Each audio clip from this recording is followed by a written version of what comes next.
Welcome back into Talking Fitchburg. We're now transitioning on to talk with Scott Girard. And Scott, thank you so much for taking the time out this morning here, this afternoon now, for breaking news here as Alder Dan Carpenter resigned from his Common Council seat this morning. And glad to have you in and break this down for us, Scott. What transpired this morning? Yeah, so got an email from Dan this morning with a statement, and he announced that he was resigning effective immediately. He's been in the District 3, Seat 6 seat for 6 years. Was just reelected in April. He was unopposed for what would have been his fourth term. And it sounds like, based on the statement, he and his wife fell in love with a home that they purchased in Fitchburg, but in a different district. And when you're not in the district anymore, you can't be a representative. So as he's moving out, he resigned his seat. Yeah, Scott, what are some of the things that Dan has been council president? I mean, Dan's been here for a while. How would you describe Dan in his role as a council member? Yeah, I mean, he was one of the longest serving council members. He and Dorothy were the longest serving, I believe, right now. If Tom also, but he had some interruptions there. But he was council president for 4 years of his 6+ on the council. A big focus of his. It's funny that the reason that for his resignation was moving to a home, because a big focus of his during his time on council was affordable housing, and wanting to find places for young professionals to be able to buy houses in Fitchburg and move to. And he often spoke of his personal experience looking. And obviously they found one that they could afford. But part of what he always talked about was a lack of options around the city. And he had to go to a very specific area to find the home that they wanted. So that was a big point of his. He's certainly at times clashed with mayors over certain things.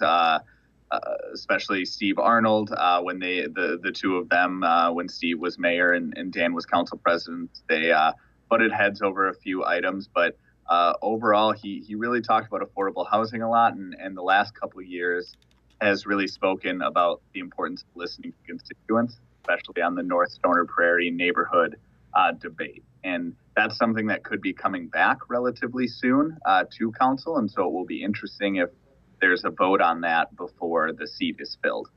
Yeah, he's done a lot. He's definitely done a Mm-hmm.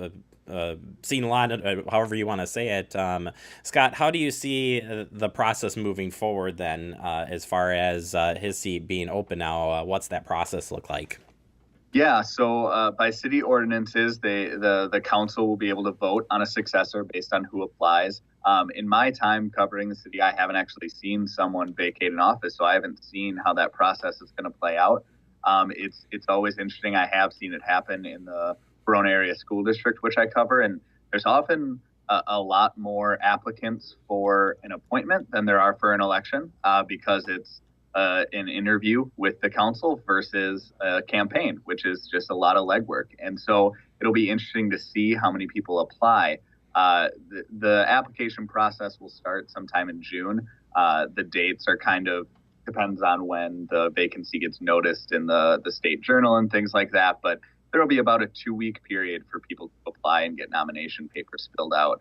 We'll certainly be updating the dates as those come out.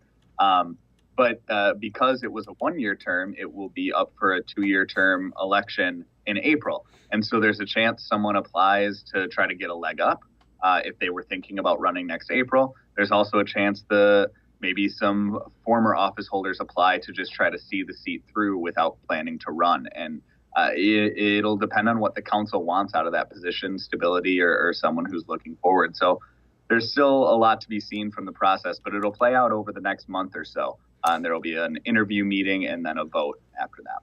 Yeah, and I know we'll of course be broadcasting all of that, and you'll be able to talk or read the paper for Scott doing it. Scott, Mm-hmm. are you going to have a chance to sit down with Dan here coming up? I know we're going to a little bit later today talk about some of the accomplishments and his plans moving forward, but you guys will plan on doing something as well.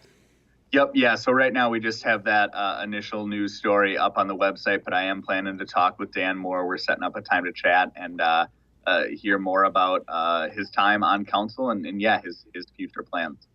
Awesome. Scott, thank you so much for taking time out of your day today, last minute. We certainly appreciate it, as always. And as things transpire with this, we'll check back in with you and get an update. But certainly appreciate the time, Scott. And yeah, where can people find up-to-date information as far as the Star goes?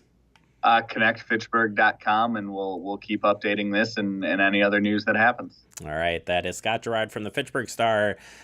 Kevin, nice of him to take the time here to come in and help us dive into Dan Carpenter and his resignation. And as I mentioned, we will talk with Dan later today, and we'll get that posted up as soon as we can via Facebook and YouTube for the weekend. And of course, you'll be able to read. I keep wanting to say, check out Scott's story, which they'll have out here in a little bit. All right.